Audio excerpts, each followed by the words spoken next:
Good morning, everyone. Today is Tuesday, February 24th. This is the State Government Finance and Policy Committee. Please note a quorum is present. And Representative Davis, would you like to move the minutes from the previous meeting? So moved, Mr. Chair. Okay, Representative Davis moves the meeting minutes from February 19th. All in, any corrections? Once, twice, hearing none. All in favor? Oh, Representative Joy. Thank you, Mr. Chair. Say there's some information here that's not people that talked that weren't addressed in here, and that's our nonpartisan is not on the minutes. I don't know why we missed them or if we just want to approve minutes that aren't complete for the public, but just curious. We can have the CLA make that correction, and we can bring these back during our next meeting time. Thank you. Okay, so we will skip the meeting minutes for now, and we will bring forward Representative Norris. You are up. And as Representative Norris is making his way to the testifiers table, I'd like to take a moment to address something. And I'm going to be very, very diplomatic in this, but on days that I have the gavel, moving forward, I am going to enforce the following, that nonpartisan research, nonpartisan fiscal is never to be used to make a political point. And if a political point is tried to be elicited from them, whether you be the bill presenter or you be testifying, I am going to immediately lay that bill on the table, and I will not bring it back up off the table, because nonpartisan staff is here to help us navigate the intricacies of policy creation. They are here to give us unbiased information on the finances that we have to navigate. They are not here to weigh in on issues. They are not here to be utilized to make a political point. So that is how I intend to run the committee on days that I have the gavel, because I greatly respect nonpartisan staff. And if we waver from that while I have the gavel, I will do as I said. I will gavel you down. We will lay the bill on the table, whatever we happen to be talking about, and we will move on to the next thing. So with that. Mr. Chair, may I ask a clarifying question? Representative Cleavorn. Thank you. So my question to you is, you were saying that somebody used nonpartisan, or implying that nonpartisan was used as a political tool. That is correct, Madam Chair. And I hear that. My question is this. Are you saying in this committee that we can never ask nonpartisan to clarify a House rule? And are you saying that we can never ask, under your gavel, House nonpartisan, the history and custom of the House? Is that what you're saying? well, Representative Cleavorn, I think it's very clear, and you know that it was you who brought nonpartisan to the table. I did. And in the estimation of not just myself, but many throughout this body, that it was done to make a partisan point. So we will. Mr. Chair, I would ask, it is, and to remind you that it is against the rules to impugn motives. You did not have the floor. It is against the rules to impugn motives. I didn't ask about your motives. I didn't impugn your motives. You did. I asked So for we're going to move on, Representative Cleavorn, to Representative Norris. Representative Norris, Senate File 856 was still in the possession of the committee, so we will just take it up because it was effectively laid over when the gavel fell on Thursday of last week. So here's how we would like to do things. I am going to make the motion to bring the bill up. I will then again move what I believe is your first amendment you would like to do, which is your DE amendment. We will then discuss the DE amendment, and then we will proceed from there on the other amendments that you've brought forward. So if you would, to your DE that I have now moved before the committee. Great. Thank you, Chair Nash and members of the committee. It's good to be with you again this morning. Yeah, there's been a lot of conversation around this particular bill, and I think what's clear is that we've got the same goals here, eliminating fraud in Minnesota. It's just that we have some slightly different ideas of exactly how to go about doing that, and that's fine. The author's amendment that I brought forward last week and bring forward again today keeps 90% of the Senate bill, including key features of independence while enhancing others and fixing unconstitutional provisions that are currently in the Senate version. I also, in my author's amendment, offer some suggestions for improving upon the Senate version of the bill. For instance, focusing on both prevention and the investigation of fraud. It is critical that this office have strong investigative powers, and I keep those strong investigative powers in my author's amendment. But we know that it's very hard to recover fraudulently stolen dollars once they've gone out the door. So it behooves us to also focus on shoring up the prevention side of fighting fraud. And that's where I think this office can play a really critical role in making sure that every single state agency is doing the best possible work to prevent fraud from occurring in the first place. Second, I want to make sure that we fully fund the office. We need this office to be able to get down to business on day one. You would not ask someone to go bake a cake for you and then only give them the money for some of the ingredients that they need. Similarly, a fiscal note was prepared for the Senate bill, and unfortunately, when the bill passed the Senate, it did not fully fund all of the anticipated costs of establishing and running this office. I think it's really important that we give such a critical office the tools and resources it needs. And so my author's amendment proposes to fully fund the work of the office. I also think it's important to eliminate duplication where it is unnecessary. We have, for instance, a financial crimes division within the BCA that is already doing really good and important work of investigating and arresting fraudsters.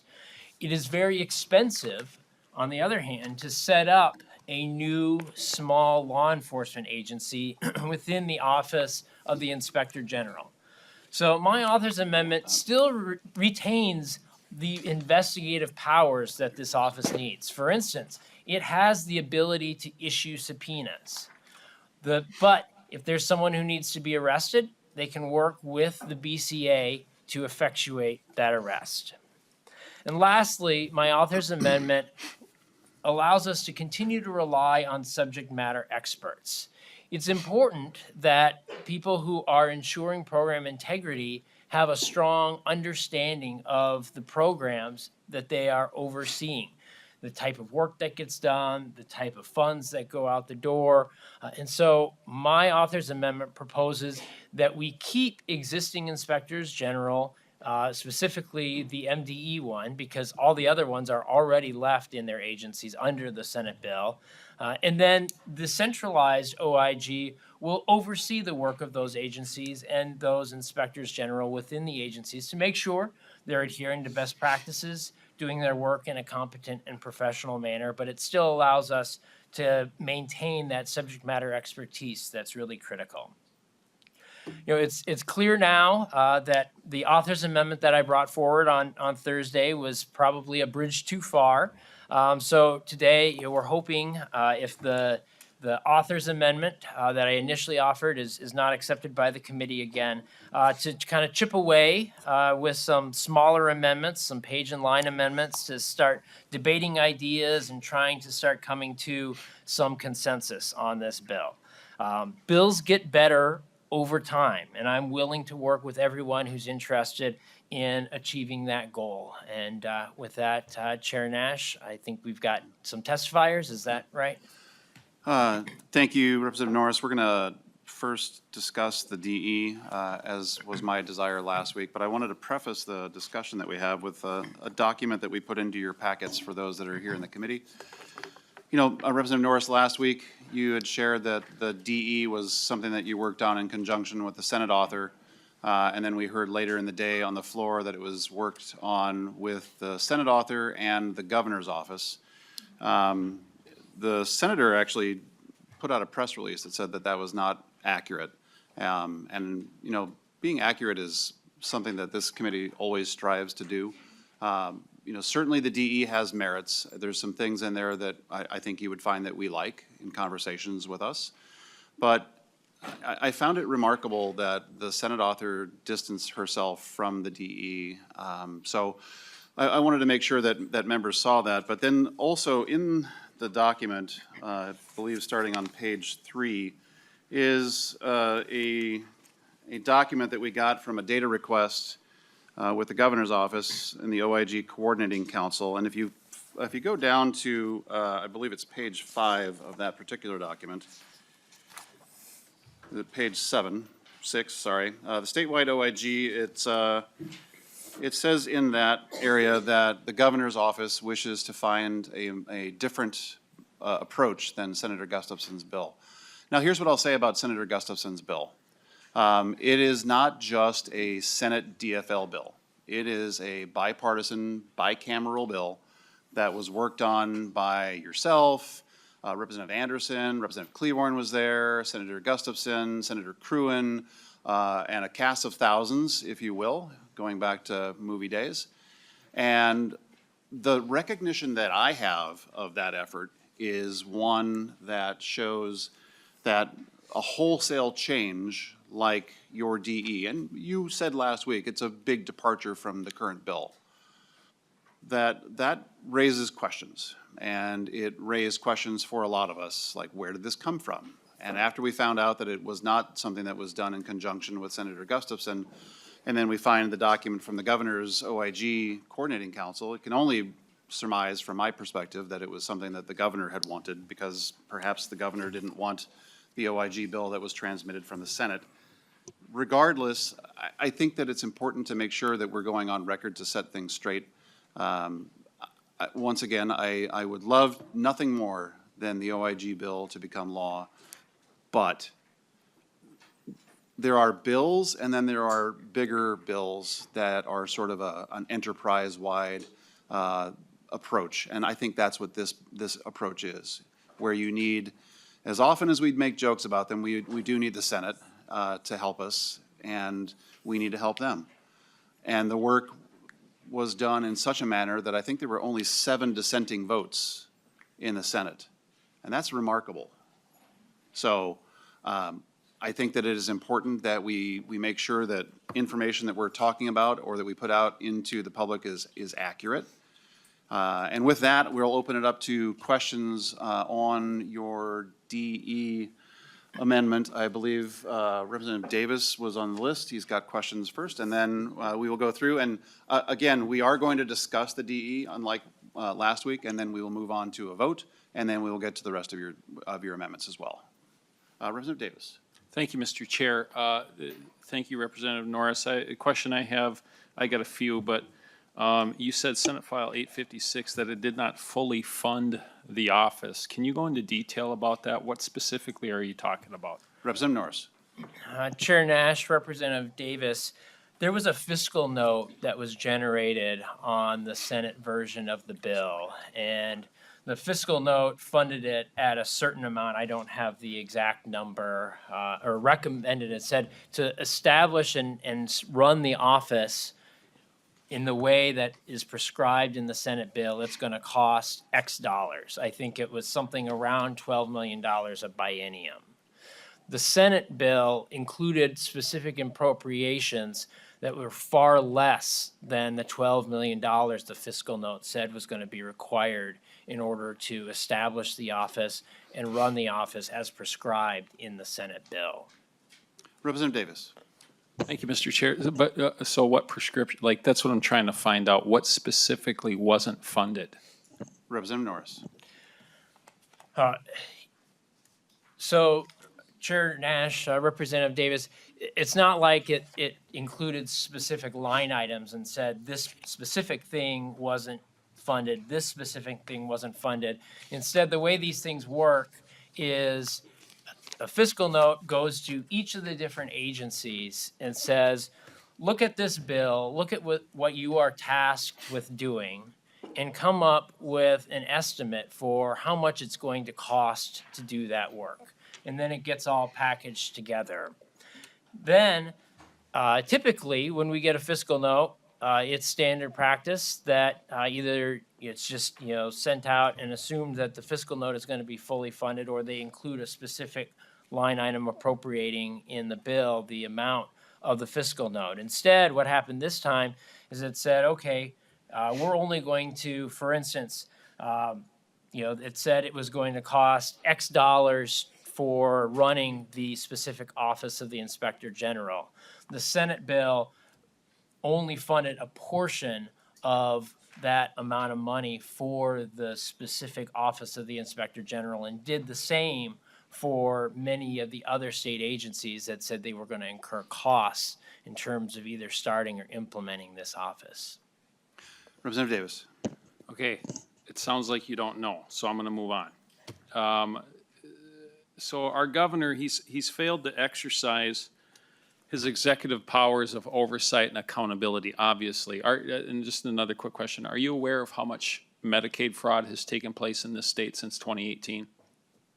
Representative Norris. Chair Nash, Representative Davis, yes. Okay, Representative Davis. thank you, Mr. Chair. Allegedly, at least $9 billion. Okay, so we're over $1 billion worth of Medicaid fraud per year on average. He's also failed to act on warnings of fraud along with Democrat legislators as well. During 23-24 biennium, I mean, we were screaming from the rooftops about all the fraud going on, and we were seemingly ignored. So why does your DE5 give the governor basically all the authority to choose who he wants to be the Inspector General? To me, that is the fox guarding the hen house. Why are you going that direction with your DE5? Representative Norris, would you like Representative Davis to reference the line that, okay, just trying to make sure that, yeah. No, I Representative Norris. appreciate that, Chair Nash. Chair Nash, Representative Davis, first, I will reject the notion that nothing was done on fraud in 23 and 24. You can go back and look. There were several significant anti-fraud packages that were passed in that year or 2 years. But to your specific question, unfortunately, there's a thing called the Constitution, and it's a good thing in my view. It might be unfortunate in your view. In my view, it's a good thing that we've got a Constitution, and it lays out the parameters, the rules by which we have to legislate. And the Constitution requires that if this office is going to be established in the executive branch, that the governor has to have the authority to appoint whomever he or she wants. That is something that I think there's pretty universal understanding among constitutional lawyers about. And so as a result, we have to allow the governor to appoint whomever he or she wants under this office of the Inspector General because it is in the executive branch. However, I agree that independence is really important with this office, which is why collectively, as working with the Senate, working with the House GOP author, we came up with a number of other protections to try to make this office as independent as possible within the executive branch. So you'll notice in my author's amendment, the very first line, line 1.6, it clearly states, the Inspector General serves as an independent entity in the executive branch responsible for ensuring accountability, transparency, and integrity in the operations of state agencies and programs. And you'll notice a little bit further down, lines 1.11 and 1.12, says, except as provided by law, the Inspector General is not subject to direction or interference from any executive or legislative authority.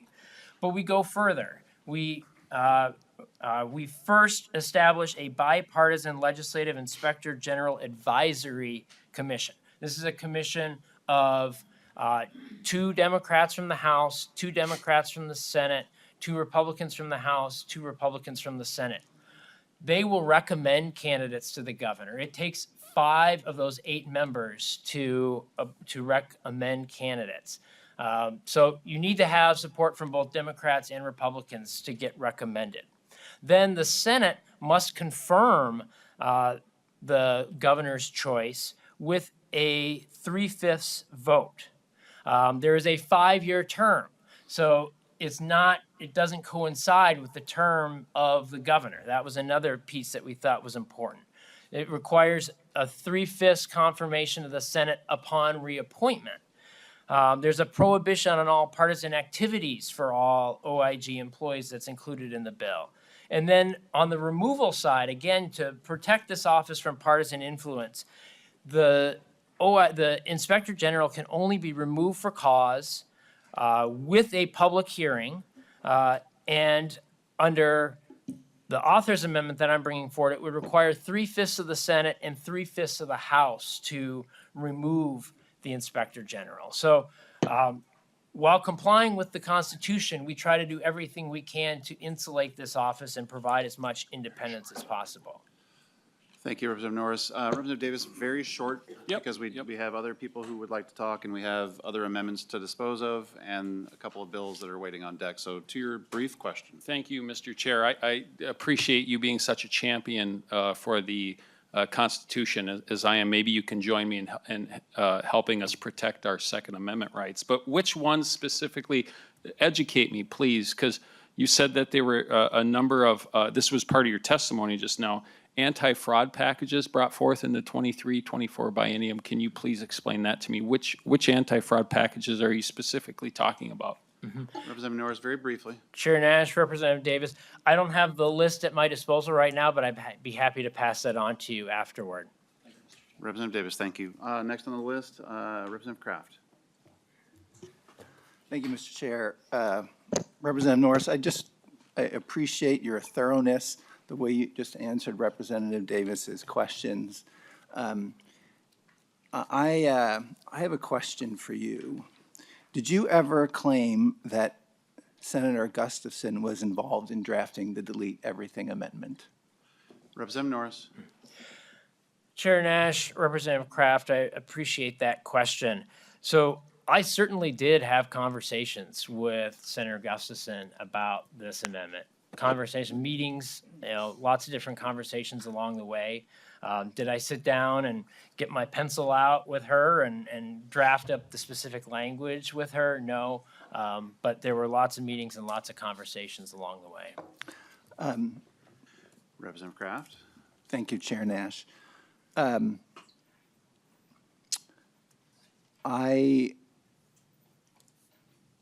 What I don't understand about this DE is that in every committee that I've been in since been in the legislature, when an author brings an amendment to start out the process, we accept it. And I don't understand why it wasn't done. And then if you had amendments to offer them. You've clearly done a tremendous amount of work on this. In the same release that you put in our packet, Senator Gustafson appreciates your work and respecting this process. So I still do not understand why we cannot just accept this amendment and then do amendments from there, which I've seen done everywhere else. Well, Representative Kraft, I'll address the. I'm not finished, if I may. Well, I will address part of your question, since it was me that pointed out that we were not going to accept the DE. So I'll answer your first part of your question. We're having discussion right now, right? We didn't have discussion last week. There was zero discussion allowed on the DE, and yet you're participating in a discussion, pointing out a juxtaposition to my point from last week. It is not a fait accompli. We do not necessarily always take authors' amendments. There have been a number of occasions, including Wednesday of last week in a different committee, where DFL members refused to put authors' amendments onto bills. So QED, it's been done. And it was it was our perspective, my perspective, that, if you'll remember, I talked about stakeholders. Inasmuch as you need one vote to get anything out of this committee, you should be working with stakeholders. And that was not done. The DE that was posted was not run past any of us. I think Representative Anderson is here somewhere in the room. She didn't know about it. It was just posted. And it was a large departure from the bill that was transmitted from the Senate.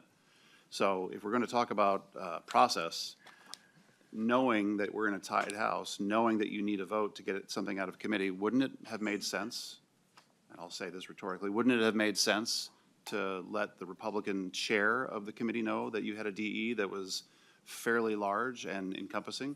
And wouldn't it have made sense to perhaps talk to some of the members of the Republican side of the aisle to see if they could get some votes out of them instead of just posting the DE and then having shock and awe that we wouldn't take the amendment?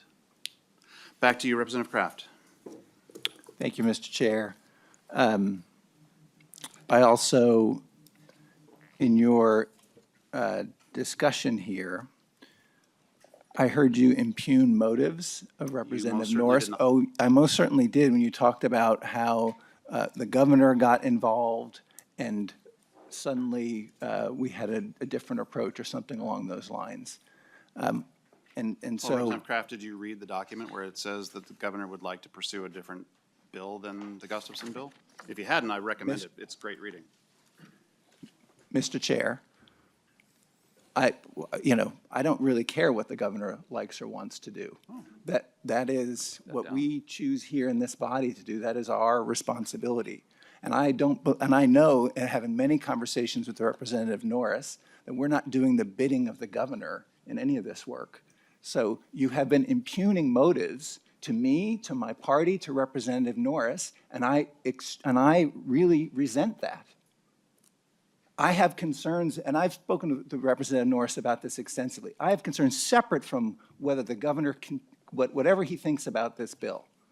So, to start this meeting the way you did, and then to go on and impugn our motives, I find it reprehensible. So, now that we're having discussion, I hope that Representative Norris is given the courtesy of authors, and that we adopt this DE5. Representative Joy. Thank you, Mr. Chair. As I read through this and I hear about, we got silence last week. So, that set the tone for the year. That was done by the chair here. I look at this and I see 60-7 this passed the Senate.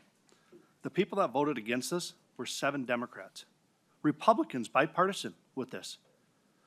Then you got to go massage this bill.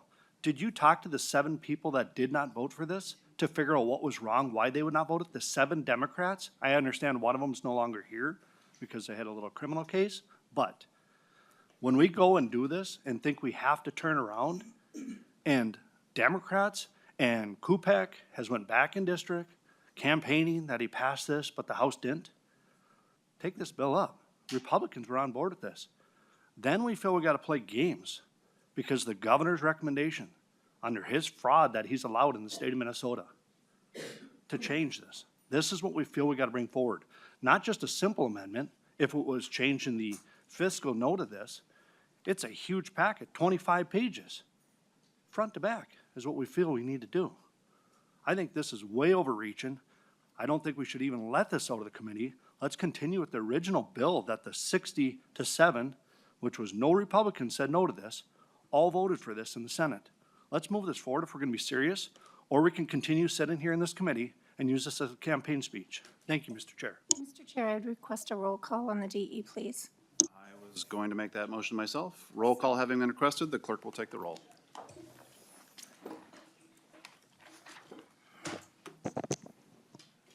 Chair Nash, No.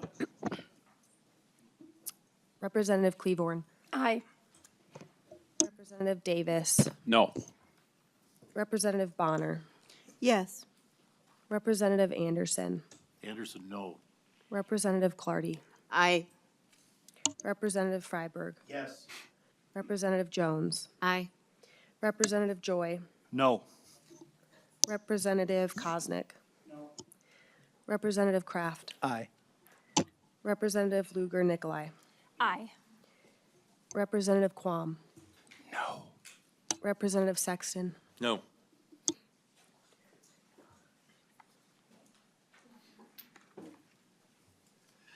The vote being 7 ayes, 7 nays, the amendment is not adopted. So Representative Kraft, Representative Kraft, Representative Norris, you have a series of other amendments, and we have them in front of us. So I will move your A1 to come before the committee. Great. Thank you, Chair Nash. The A1 amendment gets at what we were just discussing with Representative Davis. This requirement that under the Constitution, if we place this office in the executive branch, and I think there's a lot of compelling reasons why it should be in the executive branch, to comply with the Constitution, the separation of powers principles, the governor ultimately has to be the one to appoint the person. I talked about the safeguards that are already in the bill to try to ensure independence, but this amendment that we're bringing forward is designed to get the bill into a form where it is constitutional. My understanding is that this amendment is consistent with the kind of the understanding that everyone had last year as part of the 4 caucus talks that were occurring around this bill. Thank you, Representative Norris, and I see that Representative Freiberg would like a roll call. Here's what I'll say, Representative Norris. I really do appreciate you broken out some of your amendments. I think that there are portions and parts of your DE that you've broken out that you'll see that we actually are going to accept some of them. I think that some of the other ones are worthy of conversation with the larger group that has been working on this. So yourself, Representative Cleaborn, Representative Anderson over there, the senators. I think that when you hear no on some of these, please don't think that we don't like them per se, but that we wish that that the good work that you did last year meeting, I think you met on a weekly basis on, was it Tuesday? Mm-hmm. Okay, so on the Tuesday meetings, that you bring this back to that group and begin to continue that conversation. In the conversations I've had with senators and Representative Anderson and others, they do recognize that there are portions of things that are in here that are worthy of perhaps working in, and much like you did before, talking through it and offering slightly different approaches to things might make them a little bit better. So please don't hear when we may vote some of these down that it's an outright no, that we don't want to do them, but more so that we think that going back to the bipartisan, bicameral approach is really where this is going to shine and make this a better bill. So I think Representative Anderson, I'm going to ask her to come up towards the tail end of things to talk about her commitment to doing this. But discussion to the A1, we've largely talked about this, but Representative Koznick to the A1. Thank you, Mr. Chair, and to the author. I've done some work over the years on Met Council reform. We've had a lot of discussion with the other chair. And one of the big hangups is that they are appointed at the sole discretion of the governor, and they basically become political pawns. And we've had discussions on how to change that and reform that, and for a variety of reasons, we're not quite there yet. But the independence of the legislature to have influence on that isn't unconstitutional. And so I get a little concerned when you throw that out there a little cavalierly. So I'm not going to support this amendment. I think the legislature has the independence. It's our job, and we can influence that. And we don't need to continue to cede either through rulemaking or this type of amendment to the executive branch, independent of whoever the governor is in the executive branch. The legislature, I think, over my term, has continually deferred way too much to the administration, whether it's commissioners or the governor himself. I think we do have the right and actually the responsibility to narrow in through that task force who really is independent, and it does not need to be the governor's free choice of anybody. We can narrow that down, and so members, I would encourage legislative independence and not support this A1 amendment. Thank you, Representative Koznick. Representative Bonner. And then if I could just ask, we've largely talked about a lot of these in the DE. I want to keep us moving along because there's several more that we'd like to dispose of. So Representative Bonner. Thank you for that. I did want to say, it's clear that this is a deliberative body. We work through information on different scales. There's a reason that we pass things through the Senate, and then we do an independent review here in the House as well. For whatever reason, this particular provision got missed in the Senate version, and it does have some constitutionality challenges, is my understanding. And we could certainly ask Mr. Sullivan, if necessary, to come up and speak to that. But I know we are pressed for time. But I just wanted to say, to the point of independence here, and I want to thank the bill's author in particular, because not only do we create this bipartisan commission to vet candidates and recommend 3 candidates, we also need to be able to pass that with a 3/5 majority in both the House and Senate.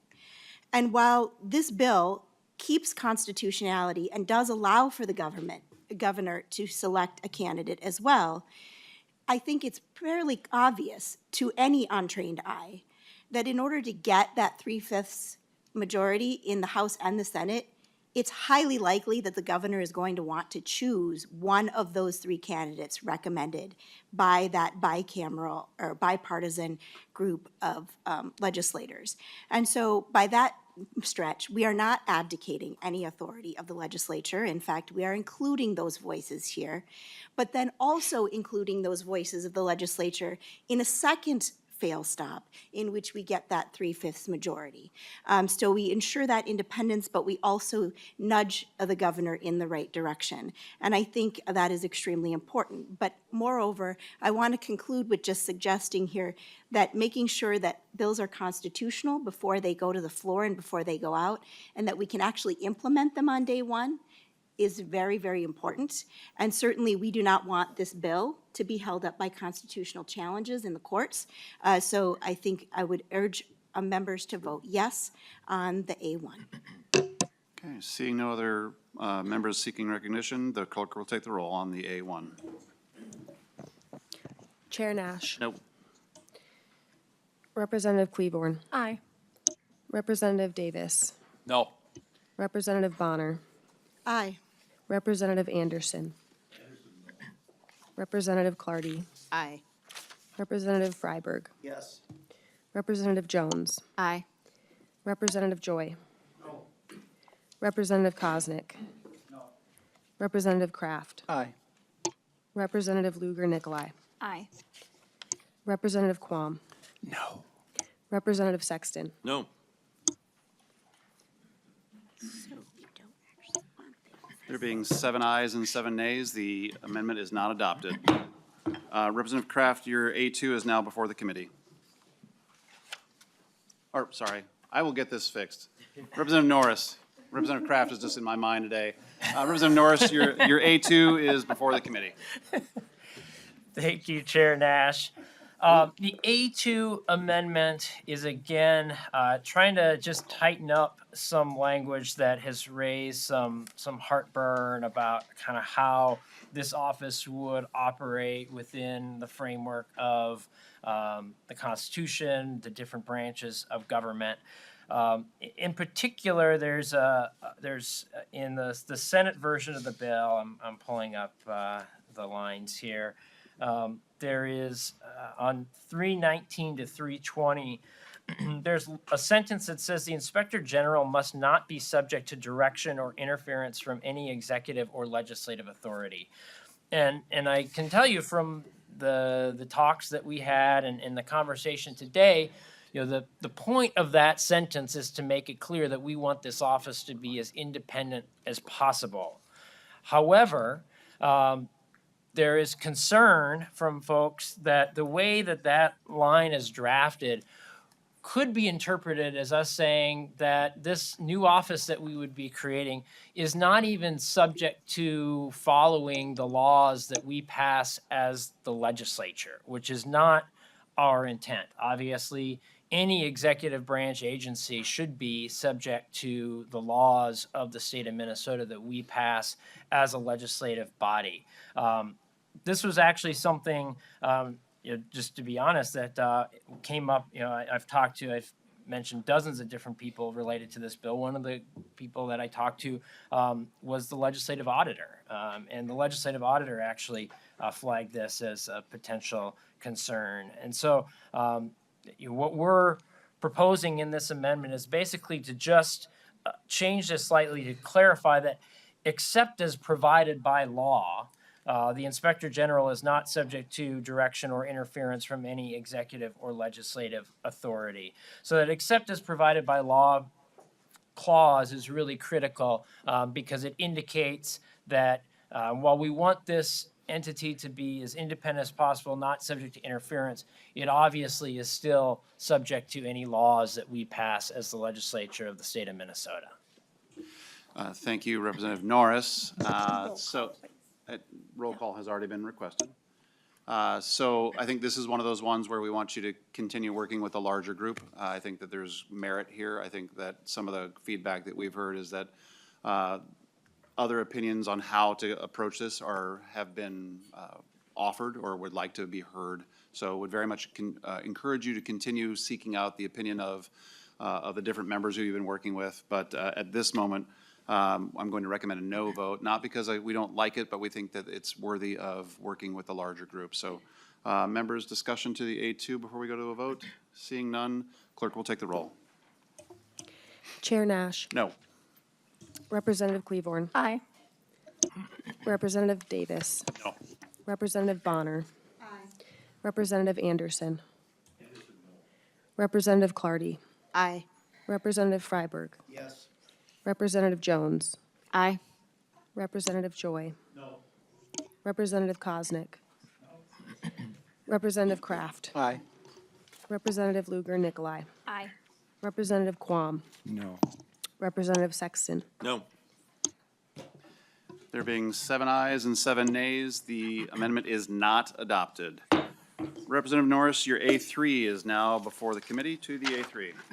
Chair Nash, the A3 amendment updates all the dates in the bill, excuse me, to push them out a year. The bill, as drafted and passed through the Senate, contemplated it starting essentially its work in 2025. Since we're now in the 2026 session, it kicks all those dates out 1 year. Thank you, Representative Norris. I don't believe there's going to be a need for a roll call. We are recommending a yes vote on the A3. Any discussion to the A3 now that we've, seeing none, the clerk, all in favor? Aye. Aye. I was not made aware of that, but if roll call being requested, roll call will be granted. Chair votes aye. Chair Nash. Aye. Representative Cleavorn. Aye. Representative Davis. Aye. Representative Bonner. Aye. Representative Anderson. Representative Clardy. Aye. Representative Freiberg. Yes. Representative Jones. Aye. Representative Joy. Aye. Representative Koznick. Representative Kraft. Aye. Representative Lugar Nicolai. Aye. Representative Quam. Representative Sexton. Aye. There being 14 ayes and 0 nays, the amendment is adopted. Representative Norris, your A4 is now before the committee. To the A4. With a roll call requested. Madam Chair, I agreed to take all of your roll calls. You do not need to make a motion Awesome. after that. Thank you so much. Happy to help. To the A4.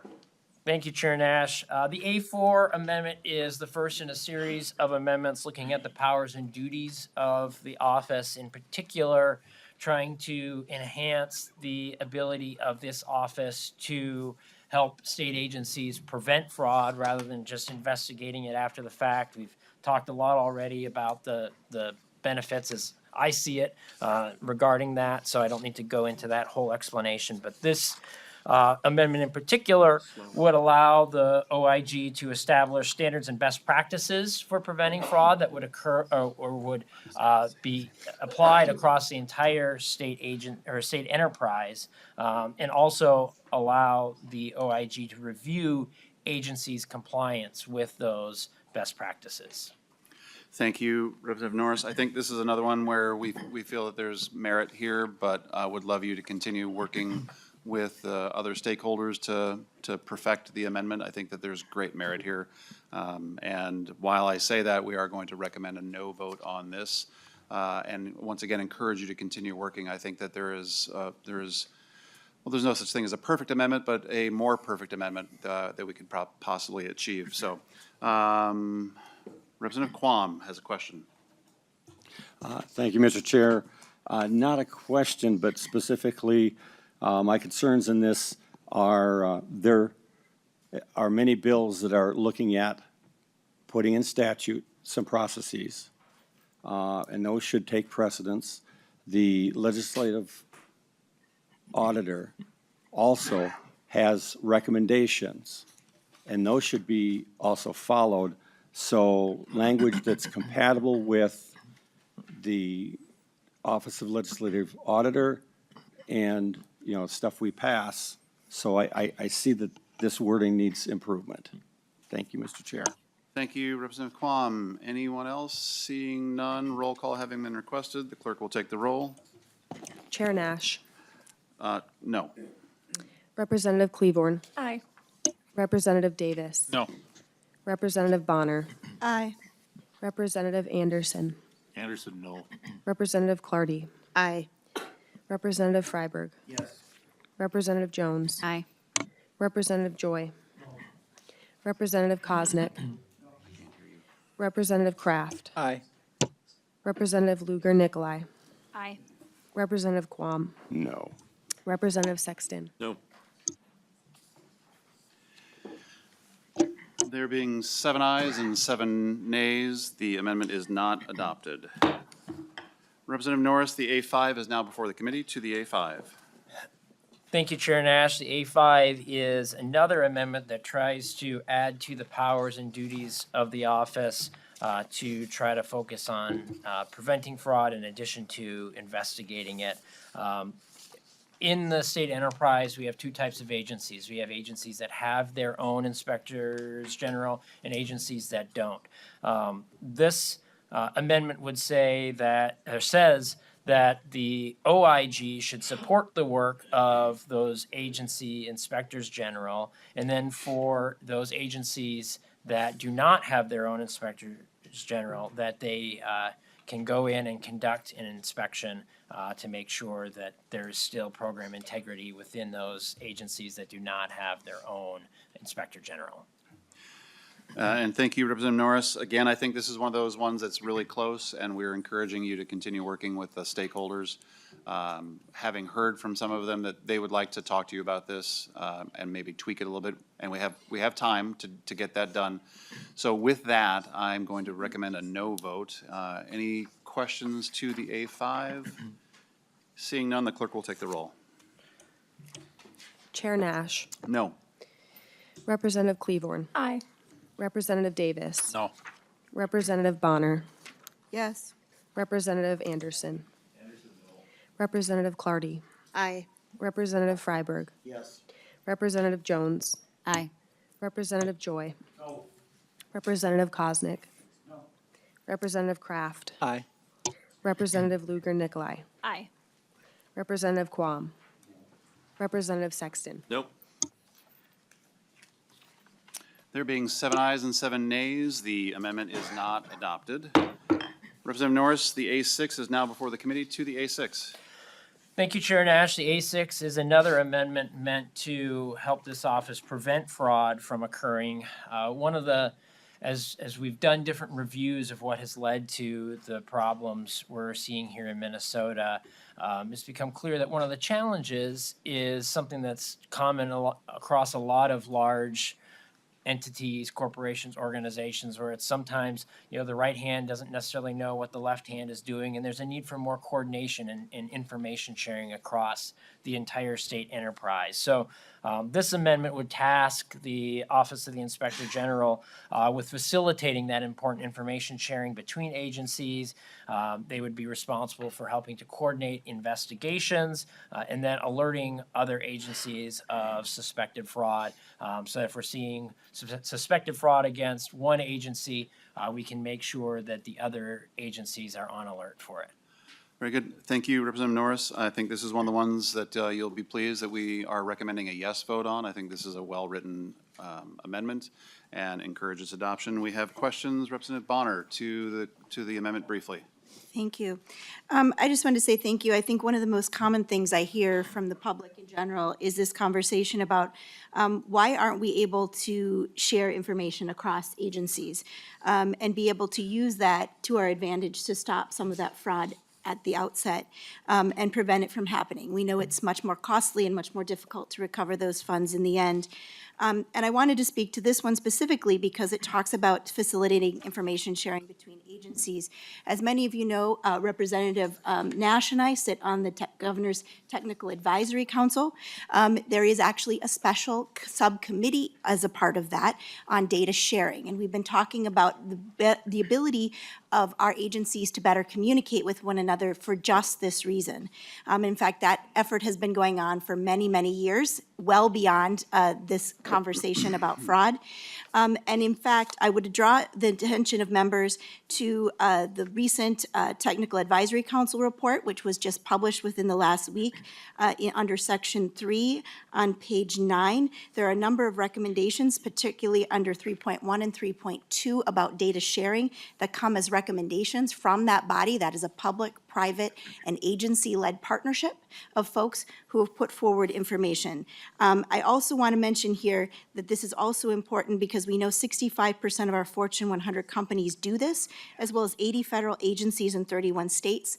And while Minnesota law is really great at protecting people's identities and their data, unfortunately, it is not created in such a way that helps facilitate sharing. So I strongly recommend a yes vote on this particular provision. Thank you. Representative Quam, did you have a question? Yes, Mr. Chair.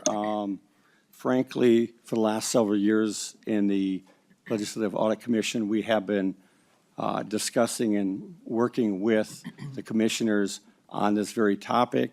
They have a initial database that they're utilizing for sharing, and I think that the exact verbiage and crafting of this language should be done after discussion with the legislative auditor and the activity that's going on, because there have been some improvements in the sharing of, I guess, suspected and then already flagged fraud, so that now when we're doing an audit in a hearing and I ask how many have been, they could give me a number so that they are in the process. So it might be quicker if language is compatible with the process that's already been implemented.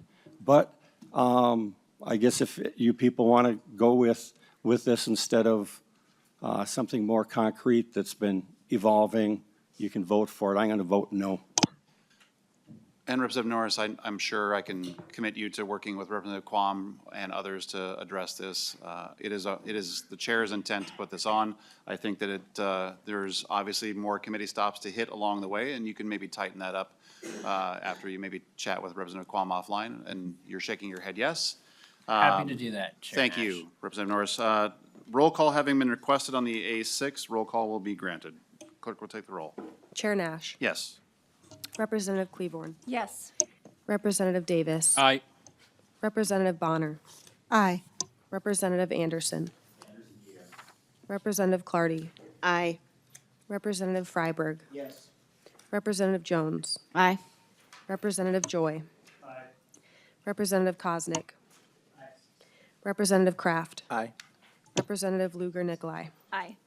Representative Quam. No. Representative Sexton. Yes.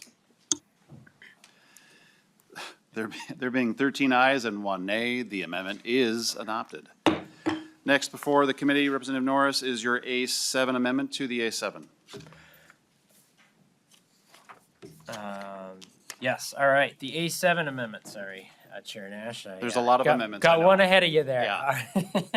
Yeah. So the A7 amendment is another one that's designed to try to help with the prevention piece and in making sure that each of these agencies is operating to the best of their ability to ensure program integrity.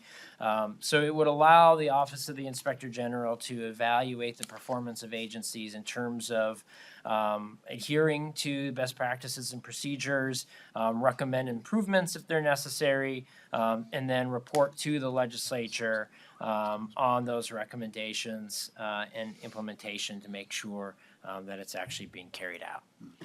And Representative Norris, I think that there's some good DNA here, but if you'll remember House File 3 that we had in this committee and you weren't here, actually does accomplish a good majority of those things and its existing statute now. The OLA was in my office, I don't know, a couple weeks ago, and met with me, giving me an update, and I'm sure you've read that report as to the things that have been implemented, are partly implemented, and not implemented. And I did hear from a couple of commissioners that were actually quite grateful for House File 3. So if I could ask you maybe to, and I'll work with you on this one, to tighten that up so that it doesn't actually cross wires with House File 3's efforts. So for this one, I'm happy to put it to a vote, or maybe you would like to withdraw the amendment and continue to working with me. Chair Cleavorn is telling you no. That's fine. Questions to the A7? Seeing none, the clerk will take the roll. Chair Nash. No. Representative Cleavorn. Aye. Representative Davis. No. Representative Bonner. Aye. Representative Anderson. Representative Clardy. Aye. Representative Freiberg. Yes. Representative Jones. Aye. Representative Joy. Representative Koznick.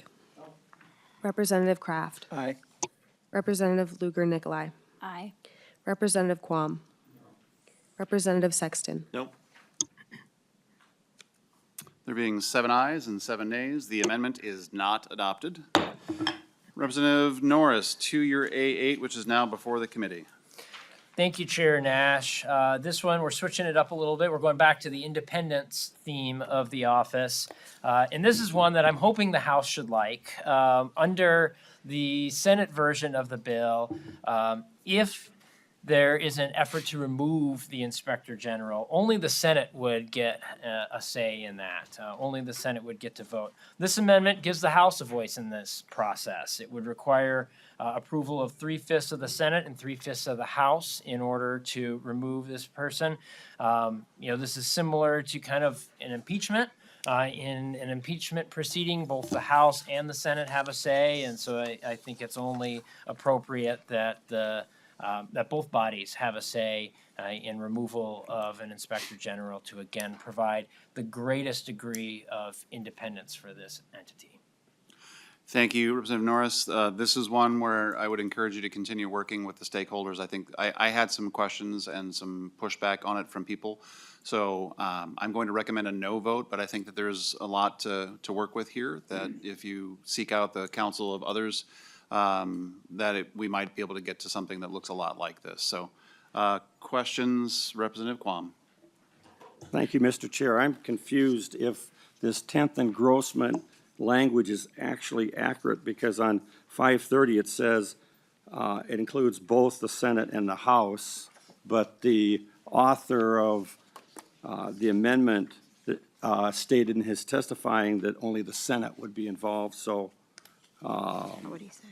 I think the amendment is flawed, or at least if the author didn't realize the exact wording of the actual bill, it's not quite ripe to Representative make the Norris? amendment. Yeah, Chair Nash, Representative Quam, I appreciate that clarification. It's actually the moving it to 3/5, which is the difference here. So yes, both the Senate and the House are involved, but it would move it to a 3/5 requirement. Again, trying to get to that independence. If we're requiring a higher threshold, presumably there needs to be some bipartisan consensus that this person is So just for not- clarification, Representative Norris, you are upping the threshold in your desired amendment. Correct. Okay, so once again, I think that there's a lot to be talked about there. Want to make sure that we do that. So the chair will be recommending a no vote. But again, not because I don't think there's merit there, but because I want you to have deeper conversations with the other stakeholders. Seeing no other questions, Representative Koznick. Thanks, Mr. Chair. I don't want to belabor it, but I wanted to help understand what the author's intent is. I like that you have both bodies of the legislature involved.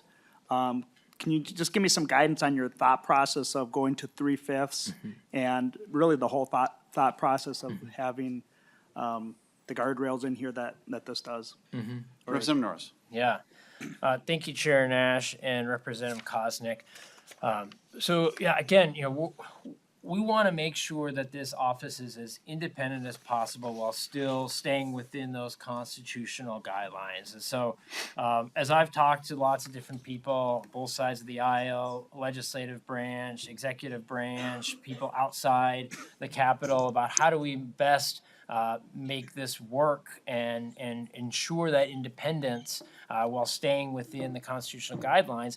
One of the ideas we came up with is, make it a rigorous process in order for this person to be removed. We have, I don't know how far I want to go down this line, but we have seen cases where inspectors general have been removed outside of Minnesota's jurisdiction for, at times, what seem like political reasons, and we want to avoid that.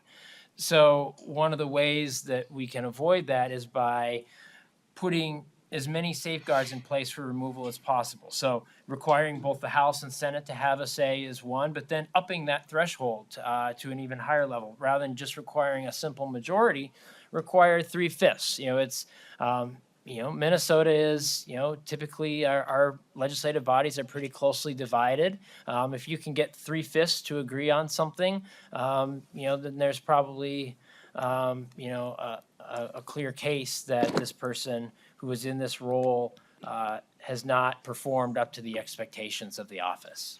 Representative Koznick. Thank you. That's kind of along the lines I was thinking. I think the 3/5 threshold may be a little bit too high of a bar, but trying to avoid the partisanship, I would encourage, as you continue to work on this, maybe to revise the language or at least have the discussion with the other authors to just incorporate, and I think you probably could, that it needs to be bipartisan in nature by maybe at least 5 votes or something of the minority party, because we don't know what the composition will be in the future of certain legislatures. And you could have, a trifecta or something, but if you had buy-in from other parties, you could still achieve the accountability that we're looking for and not have it be partisan if you just work with the language instead of just a simple 3/5 or a certain percentage that you're trying, that's currently incorporated in this amendment. Thank you. Thank you, Representative Koznick. Representative Norris, I hope that we can continue to work on this. I think Representative Koznick makes some excellent points. And again, having heard from other folks, they would like to talk to you about that as well. So seeing nothing else discussion-wise, the clerk will take the roll on the A8. Chair Nash. No. Representative Cleaborn. Cleaborn, aye. Representative Davis. No. Representative Bonner. Aye. Representative Anderson. Anderson, no. Representative Clardy. Aye. Representative Freiberg. Yes. Representative Jones. Aye. Representative Joy. No. Representative Koznick. No. Representative Kraft. Aye. Representative Lugar Nicolai. Aye. Representative Quam. No. Representative Sexton. No. There being 7 ayes and 7 nays, the amendment is not adopted. Representative Norris, we're there. The A9 is now before the committee. To the A9. At long last, Chair Nash. The last amendment, this one goes back to that prevention theme. This is pretty straightforward. It would task the Office of the Inspector General or give them the power to establish appropriate prepayment review procedures for all agencies to make sure that we are preventing fraudulent dollars from going out the door in the first place. Okay. Thank you, Representative Norris. Again, one of those things that I think merits conversation with the additional stakeholders. I love the intent. You know, we're trying to get ahead of prepayment. I just want to make sure that we're having that conversation with the other stakeholders, and nothing to say that this may or may not be engrossed as written, but I really feel at this time, having heard from a number of people who did not have the opportunity to weigh in, that they would like to do so. So I'm going to recommend a no vote on this. Seeing no conversations or questions, the clerk will take the roll on the A9. Chair Nash. Nope. Representative Cleaborn. Cleaborn, aye. Representative Davis. No. Representative Bonner. Aye. Representative Anderson. Anderson, no. Representative Clardy. Aye. Representative Freiberg. Yes. Representative Jones. Aye. Representative Joy. Representative Koznick. Representative Kraft. Aye. Representative Lugar Nicolai. Aye. Representative Quam. No. Representative Sexton. No. There being 7 ayes and 7 nays, the amendment is not adopted. Okay, so Representative Norris, to Senate File 856 as amended. We have some testifiers that we'd like to come to the table and join you. There is Superintendent Evans. Then we have Representative Anderson for some brief comments, and then we have Jody McCarthy on deck. Welcome to the committee. Superintendent Evans, please introduce yourself for the record and proceed. Thank you, Chair Mash and members of the committee. My name is Drew Evans. I'm the superintendent at the Minnesota Bureau of Criminal Apprehension. I thank you for your continued work on this really important matter as we all collectively work to combat fraud, waste, and abuse in government programs. As I think you've debated and discussed extensively in a number of different forums, it's really important to get this right so that the money that you allocate to go to Minnesotans in need goes exactly where it should be. What I've been asked to discuss a little bit today is a component of the bill that remains in the version that you're contemplating right now, and that is the law enforcement powers and the law enforcement entity that's being created in the Inspector General's office. I do think it's important to note, as this traveled over from the other body, that was amended onto the bill, onto the floor, and we have expressed, as that bill was debated, in the Senate, some of the concerns that we would have, not because an important law enforcement function is not necessary for effective component of doing this particular work, but because of how it was being created and where it resided. I should note for all of you out of the gate that last year you passed and codified the combination of the Commerce Fraud Bureau and the BCA's Financial Crimes Unit into one cohesive unit that now operates out of the BCA. Part of that combination was creation of that unit into one section that now works daily to combat insurance fraud across the insurance industry, wage theft, traditional financial crimes, and state program fraud. That section now is identified efficiencies, and we're in the process of even adding additional resources to that group to combat all of those across the spectrum that are really important. Fraud is becoming, it is and remains an important or a significant issue, not only in state program fraud, but we're seeing it in all different aspects of our communities. You've probably experienced this in your own lives. I know I have. And so it's really important to have the expertise based within those. That section is comprised, once we add the additional personnel, of 46 FTEs. So it's a fairly large section within the BCA combating all those different aspects. In addition, there was reporting that is required to state agents, from state agencies to that when there's particular thresholds hit, in addition to the executive order that was there. Our concern that we've expressed with that in the Inspector General is there has to be a strong investigative function. That needs to be important on any central Inspector General office. But what is important to have when we look at these functions in state program fraud in particular is that there is a civil regulatory investigative process, and when criminal fraud is identified, it would be then moved over to the criminal investigators to examine that, to hold those individuals accountable. running a police agency is incredibly complex, and it's becoming more complex daily, weekly, for all the different regulations that are being placed upon us.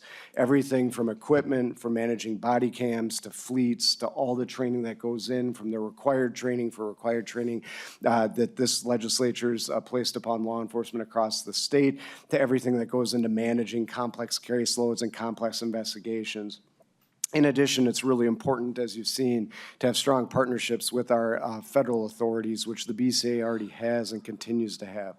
And so I want to be clear when we say this, is that the aspects of what we're referencing in this is that the criminal investigative function, really, we don't want to see confusion. We want to make sure that that's there, that that's important along the way, and that we also make sure that there is a civil regulatory investigative component, that both of those working together is how we best address fraud as it travels through any of our state programs. And I'd be happy to answer any questions from any members. Chair Nash. Yep. Thank you, Superintendent Evans. Members, quick question for the superintendent. Representative Jones. Thank you, Mr. Chair, and thank you, Mr. Evans, for coming. And can you, maybe I just missed this, and I was trying to pay attention because I think this is really important, making sure that we have the criminal investigative portion. So are you saying, can you clarify, are you saying that you would like, I guess, would you rather have a criminal investigation component within the OIG or outside of it within your current office? Superintendent. Representative Nash and Representative, what I'm referencing is you already have the criminal investigative component at the BCA with the large financial crimes and fraud section that investigates the criminal matters. But I also want to be clear continuously that a strong civil regulatory investigative component with any inspector general's office is really important to have as well. They're two separate and distinct processes, but they work collaboratively together. And certainly we're continue to be open as you debate and discuss these bills if there's ways to ensure that collaboration is ongoing and continuous, but there is statutory framework already identifying with this section the responsibilities for state program fraud. Follow-up, Representative Jones, or are we good? Representative Koznick. Thank you, and Director Evans, thanks for your work overall as we've talked on many things. I appreciate your comments, but I also appreciate what we have, that we have a more independent investigative entity within the framework that we're discussing. How independent is the BCA from the executive branch? Superintendent. Representative Nash and Chair Nash and Representative Koznick, I apologize.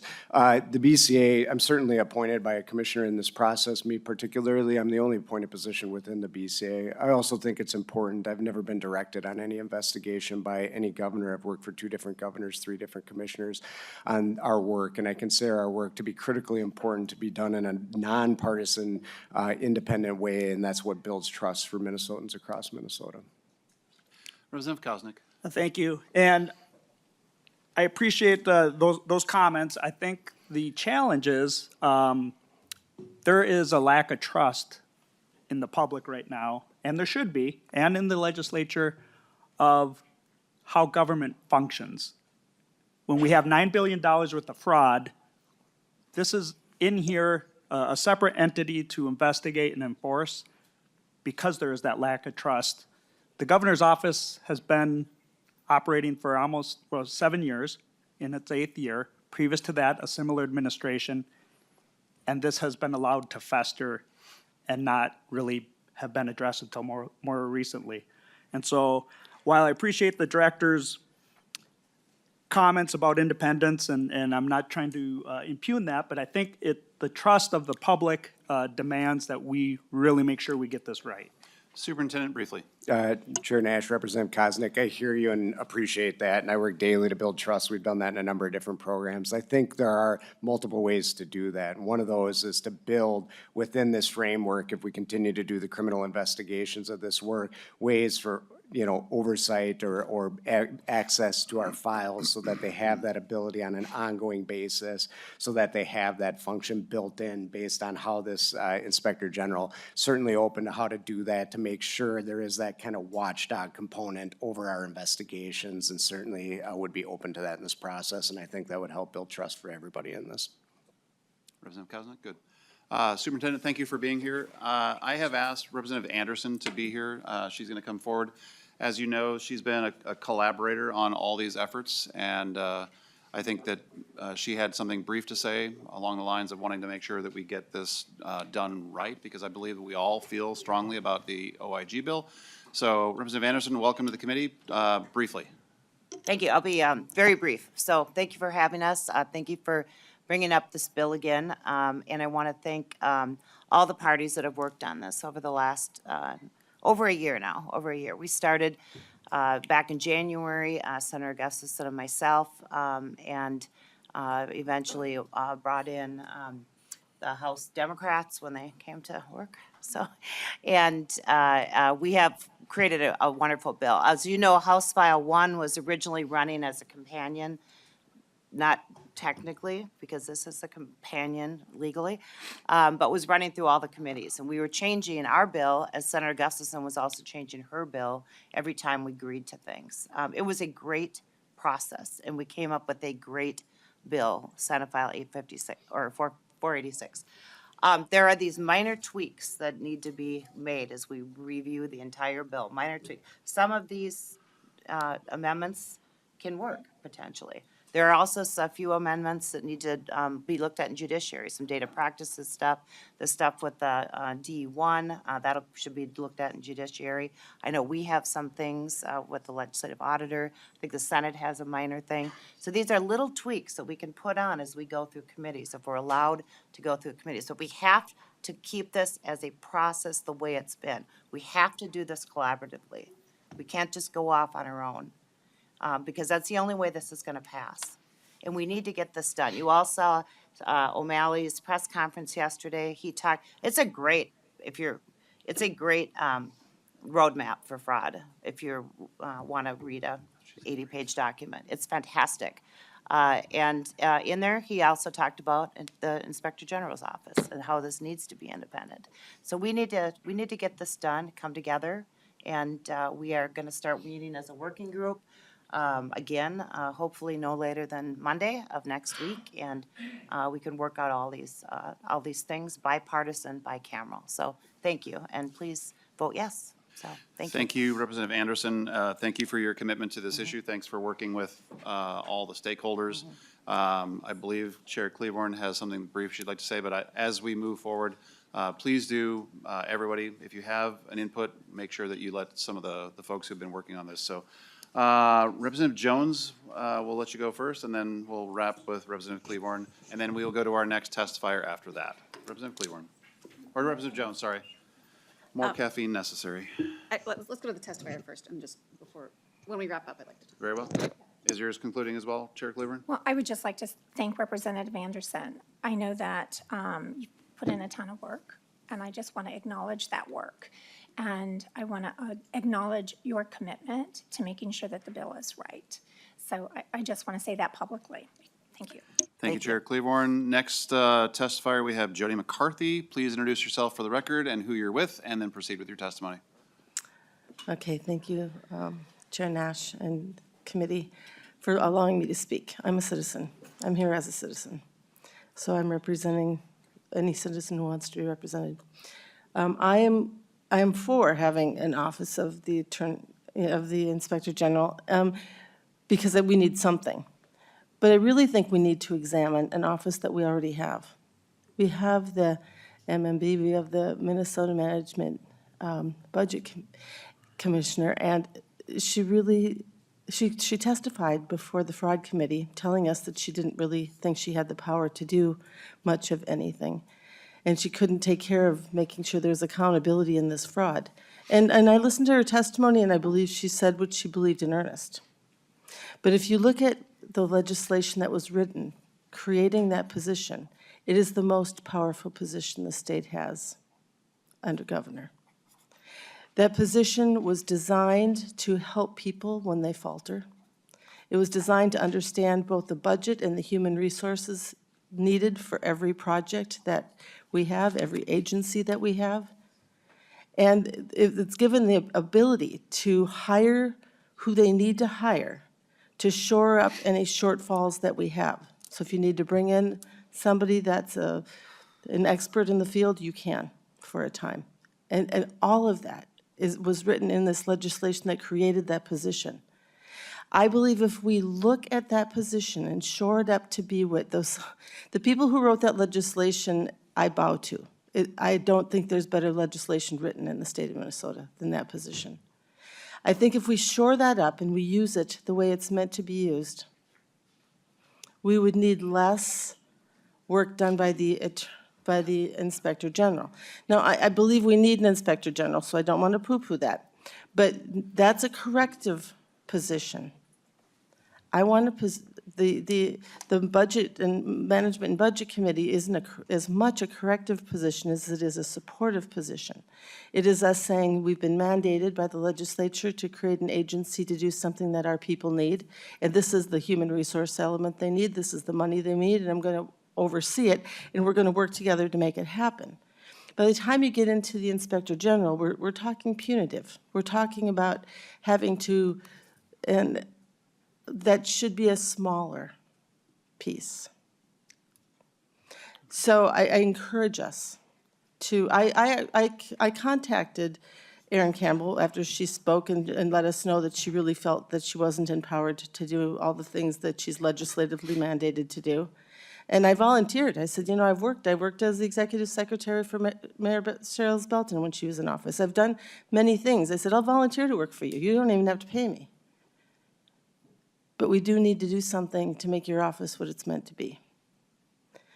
So if anyone has, I mean, I am no one and everyone, right? I'm the self-governing citizen. If you have any questions, I'm more than happy to answer anything. Well, Ms. McCarthy, I'll disagree with you. You're not no one. You're a member of the public. We're here to serve you, and we're glad that you're here in committee today. Your voice matters, and I don't think that there are 14 members of this table that would disagree with what I just said. So we'd love to hear from you. Thank you for being here.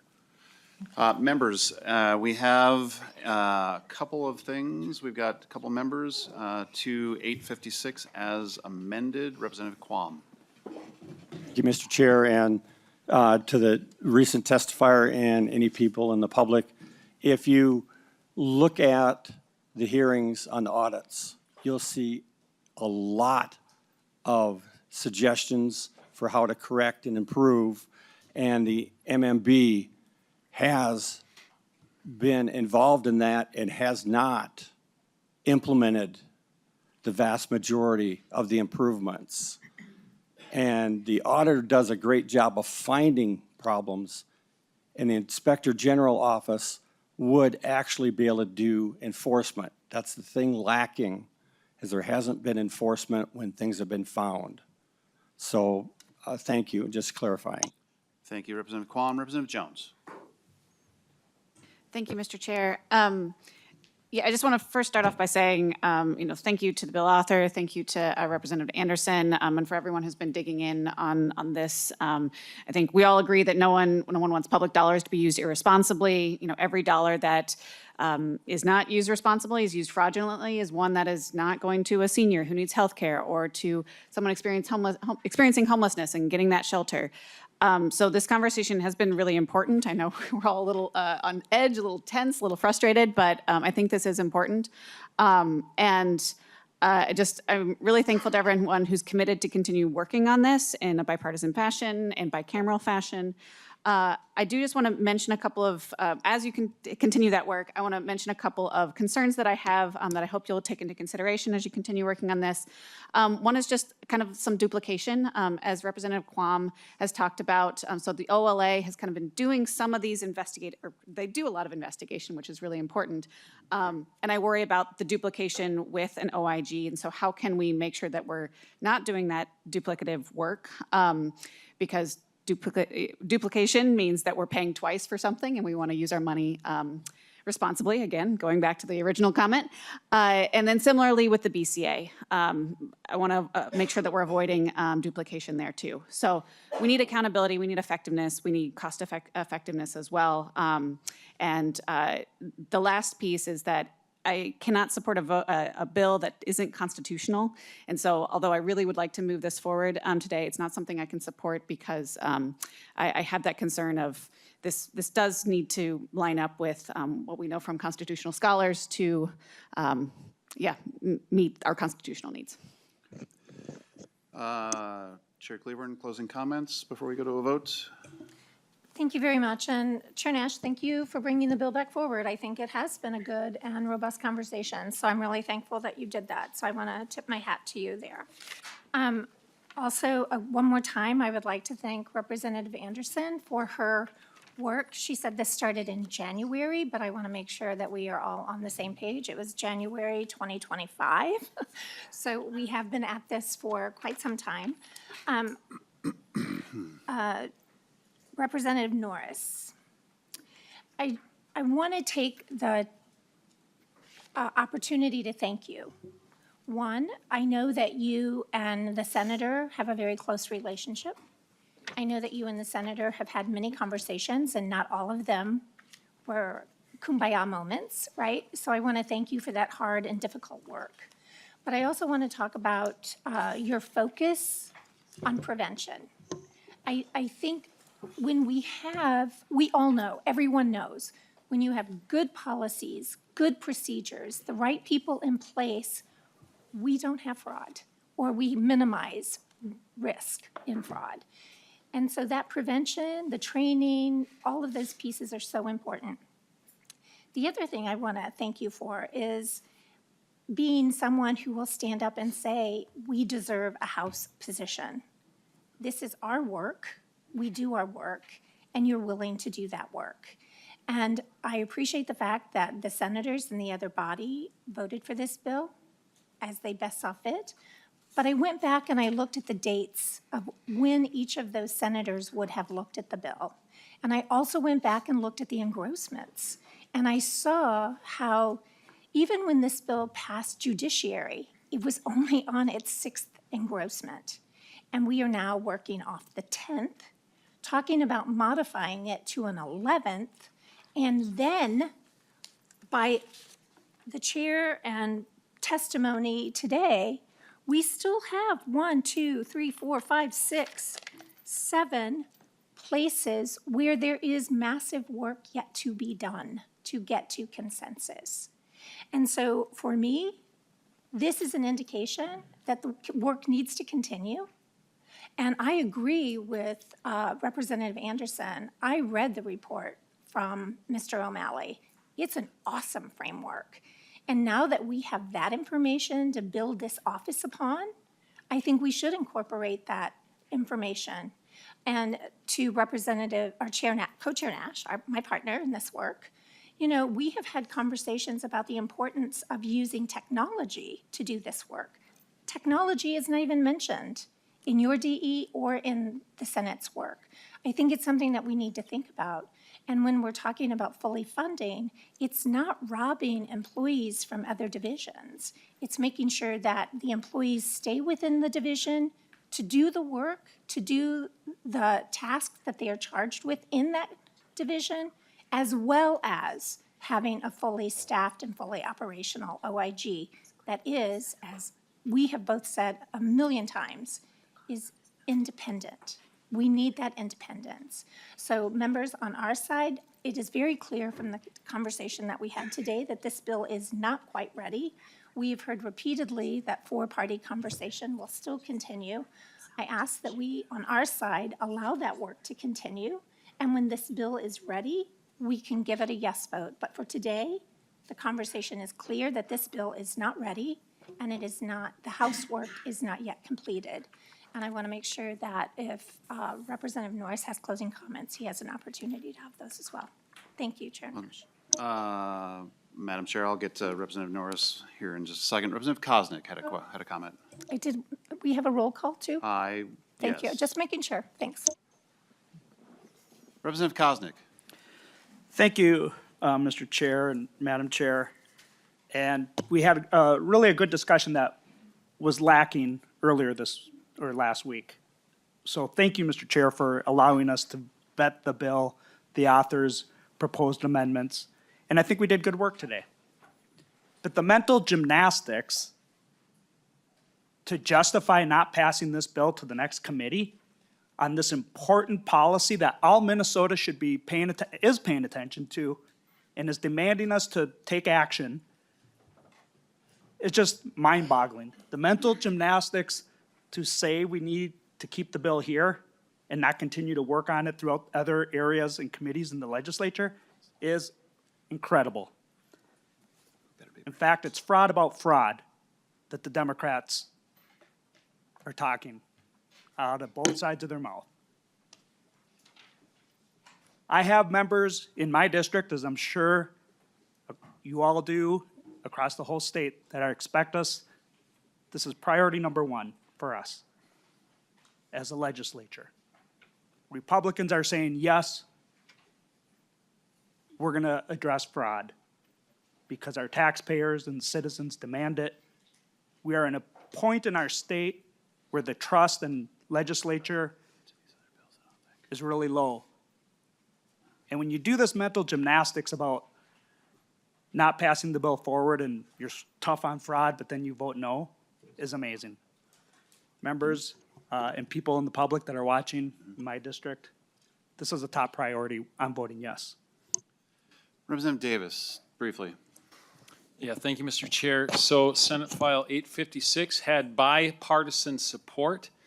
And Representative Norris, I would think that with a tie in the House, you bring forth an amendment that is going to completely change this bill, and you didn't work with a single Republican on it in a tied House. To me, that's reprehensible.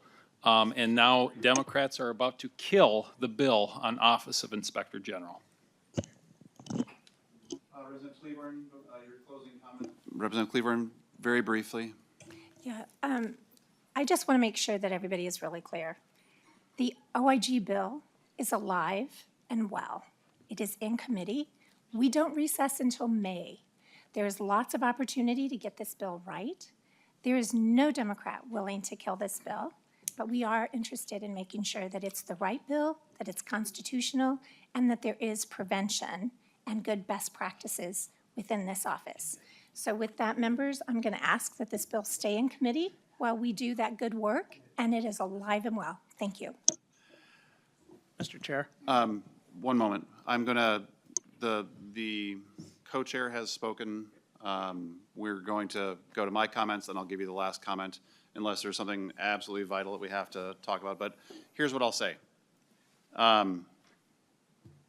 Last week, we didn't get to have a voice in, well, anything. And today, I have given everybody the opportunity to talk. We've used almost the balance of our entire committee time. We have commended some of the work.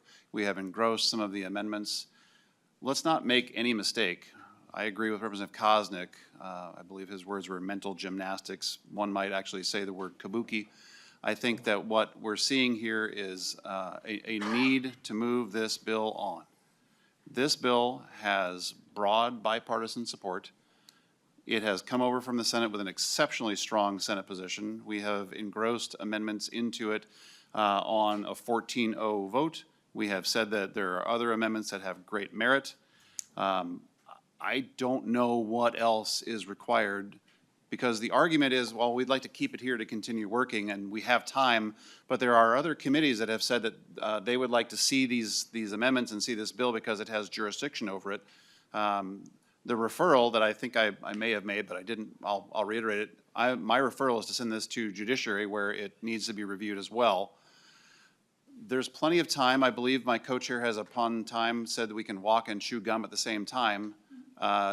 We can pass this out, send it to Judiciary, let them do the same level of work that we have here today, or we can hold it in committee, keep it hostage, not let it go anywhere.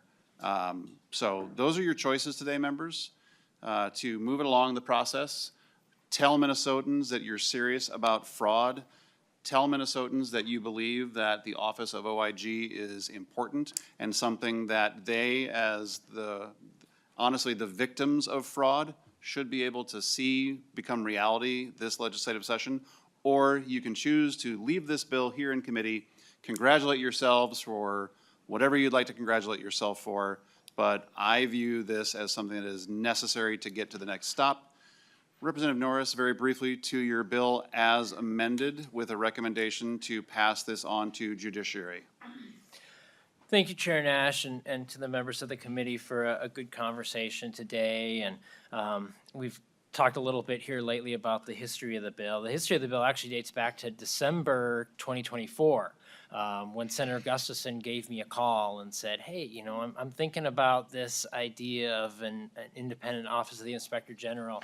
Do you want to work with me on this? And I said, absolutely. I'd be happy to work on this on the House side with you. And we've had a whole cast of characters come in along the way. Representative Anderson does deserve a ton of credit.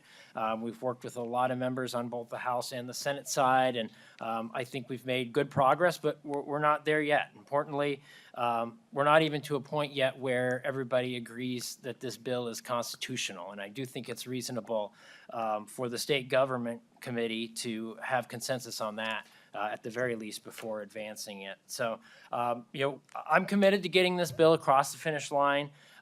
First step as the House author is getting it through the House, so I'm going to be working on achieving that, figuring out a bill that can get through the House. We can take it to conference if necessary, and then we'll pass it into law, and we'll make sure that this office can get down to the really important business that it needs to do for Minnesotans. Thank you, Representative Norris. With that, the chair renews his motion that Senate File 856 as amended be referred to the Judiciary Committee. The clerk will take the roll. Chair Nash. Aye.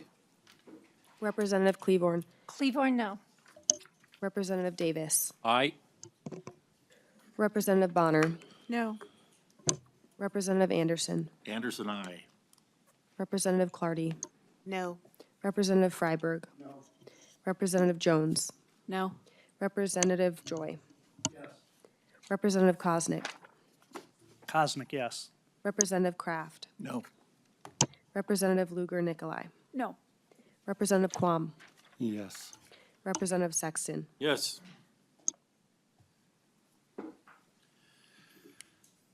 Astoundingly, there being 7 ayes and 7 nays, the bill is not passed out of committee. It will not be heading to judiciary, and we will not see any progress.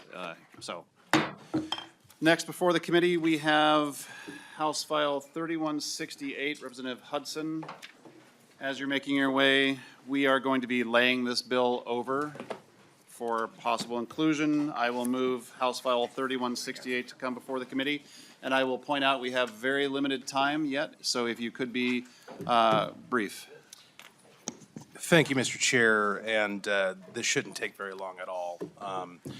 So I have been appointed to the Council for Minnesotans of African Heritage, one of our 3 ethnic councils, and one of the things that has been a perpetual concern as that council has met is participation, attendance, having people show up to meetings, and then having the ability to mobilize folks to do the work of that council out in the community and to coordinate that work. And so to that end, what my bill proposes is that we create a pool of alternates to these councils who could be appointed and then fill gaps where gaps need to be filled. And what that does is even in the event that you have members who are very well attended, you still have folks who will be connected in that way to the council, privy to the work that's going on, and able to engage with their various communities more effectively. This is an idea that is kind of an import of what we sometimes do in the political world, in our political parties, where we will have, delegates and then alternates to fill gaps in order to have broader participation in those bodies. So that's kind of where the idea comes from, and I think it would be a good way to expand the engagement of our ethnic councils. Thank you, Representative Hudson. I myself have served on one of the minority boards. I was on the API board, I think for 8 years, maybe 9, I don't remember. But my first question for you before we go to member questions or testimony is, there is a restriction in the underlying statute or the enabling statute that says that certain councils have X number of representatives from each ethnic community. And I'm trying to figure out how your approach would work given the restrictions on those particular populations being equally represented in these boards. Representative Hudson. Thank you, Chair Nash. My reading of the language that I'm proposing is that that is something that is referred to the state demographer, or at least the state demographer's work is referenced in how they determine people's connection to the community. There's probably some degree of subjectivity in that in terms of how people identify. I don't see it as a obstacle to being able to get alternates. And, you know, to the extent that we don't have a full roster of 2 alternates for every member, that's certainly not a failure of the intent. Okay. Members, before we jump into member questions, we do have some testifiers that we'll try to move through quickly. Mr. Morris and Aaron Sepulveda from 2 of the minority councils. You can both come to the table together if you would. We've got just a little bit of time, so if you could introduce yourself for the record and jump straight into your testimony, we appreciate your help here today. Who wants to go first? Chair Nash, Chair Claiborne, members of the committee, good morning. For the record, my name is Andy Morris, and I serve as the Legislative and Public Affairs Director for the Council on Asian Pacific Minnesotans. Thank you for this opportunity. While this bill applies to each of the ethnic councils, I will only be speaking to its impact on the Council on Asian Pacific Minnesotans. While the council benefits from having a full, active, and engaged membership, I believe that the appointment of alternate board members, as described in this bill, would pose significant additional challenges for the Asian Council. While our council does currently seek responses from members ahead of each planned board meeting, in practice, it is difficult to determine 100% who will be there, when they will arrive, if they may leave early. I believe this could present some administrative challenges for managing when alternate members may exercise their voting power. Additionally, and this is particularly true just for the Asian Council, but in our enabling statute, the Asian Council is required to have no more than 1 member from any particular ancestry community. And so considering the appointment of alternate members to maintain that statutory requirement, I think it's reasonable to assume, at least without additional clarity, that this could require the appointment of members from 33 different communities, which, while perhaps not impossible, would be very challenging for our council to fulfill. Finally, I think that there's a possibility of an unintended consequence for board members, for regular members, that if in the course of their work with the council, if for some reason they feel assured that if they can't make a particular meeting, that an alternate might step in, that could limit their growth as community members and community leaders and as board members and how they contribute to the work of the council. Thank you again. I'm willing to answer any questions, but I will limit my remarks to that. Thank you. Thank you, Mr. Morris. Mr. Sepulveda, if you would introduce yourself for the record and proceed. Sure. Good morning, everyone. My name is Aaron Sepulveda. I am Legislative and Policy Director at the Minnesota Council on Latino Affairs. Glad to be here with you all. Thank you, Chair Nash, for allowing me to testify. Thank you, Representative Hudson and the committee for finding ways and exploring opportunities to help us do our work better. I think my colleague Andrew did a really good job of sort of distinguishing how the councils are different from one another. I'm really glad in the work that the Council on Latino Affairs does as just a single data point into sort of the good work that we do. Within the past 5 years, there's only been 1 failure of quorum at any board meeting. And that was the morning after Speaker Emerita Hortman was killed, which was a deeply uncertain day for everyone. And if you go back further than that, you'll see similar results, an exceptional situation causing a lack of quorum, but otherwise board members are frequently present and more than that, frequently active, not just at meetings, but also at community events. And while I do appreciate the opportunity to look into whatever ways we can to make the councils more effective in representing the communities that they are intended on serving, I believe for the Council of Latino Affairs that this particular piece of legislation wouldn't necessarily do that, at least in a straightforward way.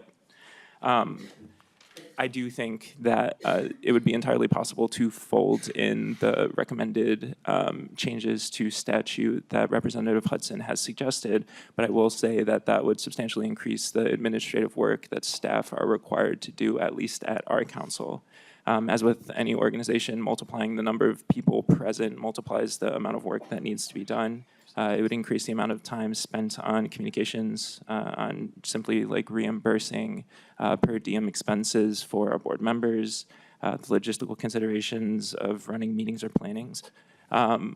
And moreover, I think there's a challenge in just balancing opinions. Board members typically come from community leadership roles or fields in which they are experts. And so these are people who expect to be listened to, I believe, even in alternative roles. Again, none of this would be prohibitive in doing any work that we currently do or would be able to do, just that any proposed changes would require either additional resources or a reallocation of existing staff time. And the question is whether that trade-off is worthwhile for us. For the Council on Latino Affairs, we don't believe so, but we are happy to continue to work with any legislators interested in refining the work that we do and ensuring that we continue to represent our communities well. Thank you, Mr. Sepulveda. Representative Hudson, we're going to go to any member questions very briefly because we're going to also have to apologize to Representative Sexton and take up his bill at a later date. But member questions, seeing none. Representative Hudson, I will say this. I think you've touched on something that is vitally important, and I think as my co-chair and I were doing budgets for minority councils last year, I think I'll speak for both of us that we think it's very important work and that we should appoint people to these things that will also show up because the work is important. But I'm going to give you the last word before we lay the bill over. Yeah, I'll just say very quickly that I appreciate the feedback from the two councils represented here at the rostrum. And certainly my intention is not to make anybody's job harder. This was an effort to help. It can be an ongoing conversation. My understanding is the bill's going to be laid over, and perhaps we can find something that's very tailored to what I'm hearing from the Council on Minnesotans of African Heritage and helping them out in the way that they need to be helped without treading upon any administrative burden that these gentlemen have to bear. Thank you, Representative Hudson. Members, thank you for the spirited conversation today. With that, Representative Hudson, your bill is laid over. Members, we are adjourned.